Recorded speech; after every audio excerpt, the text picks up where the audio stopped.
तो मुझे लगता है कि अभी ज़रूरी है कि हम लोगों को नए थॉट्स के साथ निकलना चाहिए और थिएटर को ब्रेक करना चाहिए।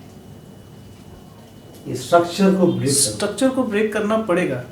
स्ट्रक्चर को ब्रेक नहीं करेंगे तो आप अपना अस्तित्व खो देंगे। और यहाँ कर रहे हैं, बंगाल में बहुत सारे लोग कर रहे हैं, दिल्ली में बहुत सारे लोग कर चुके हैं, कर रहे हैं, मुंबई में कुछ ऐसा हो रहा है, और कुछ कुछ जगहों पर जहाँ जहाँ बहुत थिएटर होता है, जैसे बिहार में भी कुछ ऐसे एक्सपेरिमेंट हो रहे हैं। तो एक्सपेरिमेंट नहीं होंगे तो आप भी बोर हो जाएंगे और आपके दर्शक भी। और उसका एक और कारण है कि एक और उसके पीछे वजह है कि हम लोगों ने किसी एक जगह पर आकर उसका एक डेफिनेशन बना दिया।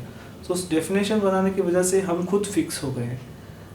तो इसीलिए मैं अपने नाटक का कोई डेफिनेशन, मुझे पूछा कि आप कौन सा फॉर्म है, तो बहुत सारे लोग पूछते हैं आप बताइए कि आप इसको कौन सा स्टाइल बोलेंगे। इंटीमेट स्टाइल में तो इंटीमेट मतलब एक्टर सीधा बात करेगा, देखेगा या पास चला जाएगा, मगर आप जिस तरह से बिहेव करते हैं दर्शक के साथ, वो इंटीमेट थिएटर के थॉट को भी ब्रेक करता है, फिर थर्ड फॉर्म के थॉट को भी ब्रेक करता है। प्रोसीनियम थिएटर आप नहीं कर रहे, स्ट्रीट थिएटर आप नहीं कर रहे, तो ये कौन सा थिएटर है? तो मैं अपने आप से कहता हूँ कि मैं क्यों इसको कोई थिएटर का नाम दूँ, उसको चलने देता हूँ। अभी ये नाटक किया, इसके बाद कोई दूसरा नाटक करूँगा, तो 5-10 साल तक खोज करता हूँ क्या इसमें कोई और चीज़ें जुड़ सकती हैं। पर अगर मैंने आज ही इसको कुछ लिख दिया कि ये, जैसे थर्ड थिएटर है, थर्ड थिएटर का एक फिक्स ब्लॉक है, आप थिएटर का बादल सरकार जी के साथ ब्लॉक है, और वो दर्शक कॉम्पोजिशंस है, उस कॉम्पोजिशन के बाद बाहर नहीं करते।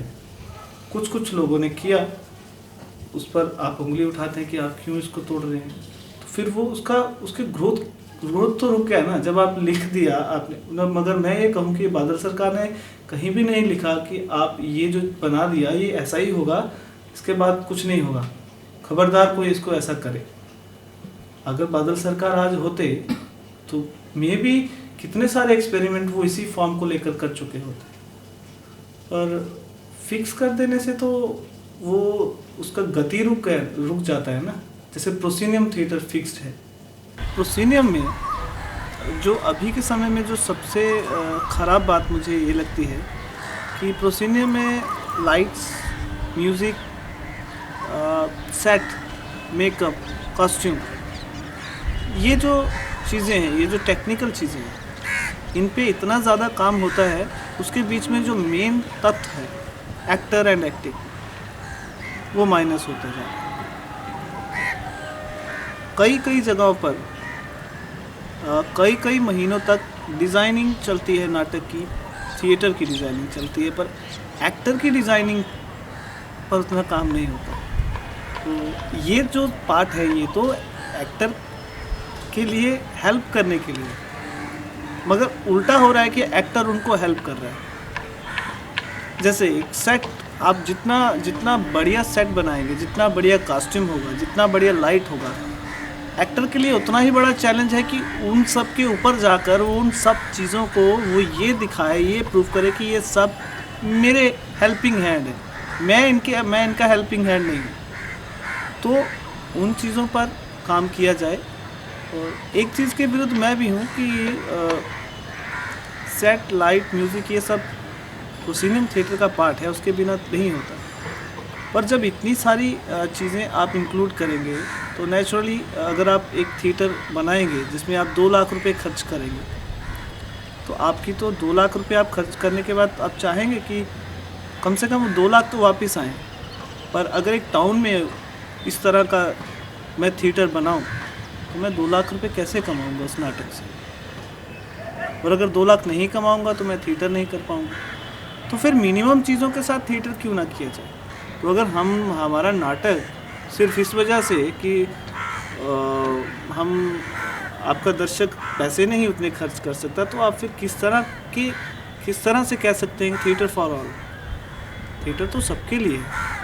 और मुझे लगता है थिएटर उनके लिए ज़्यादा है जिनके पास पैसे नहीं हैं। जिनके पास पैसे हैं उनके पास और कई मीडियम है अपने आप को इंटरटेन करने के, उनके पास और कई तरीके हैं। तो जो रिक्शा वाला अभी बाहर रोड से निकल रहा है वो वो तो सपने में भी नहीं सोच सकता कि 500 या 1000 रुपये का टिकट देखकर नाटक देखने जाऊँ। पर अगर मैं उसके मोहल्ले में चला जाऊँ नाटक करने के लिए, तो मैं उससे कहूँ कि आप 2 रुपये दे दीजिए मुझे, मैं आपको नाटक दिखाता हूँ, तो वो 2 रुपये की बजाय 10 रुपये मुझे खुशी से दे देगा।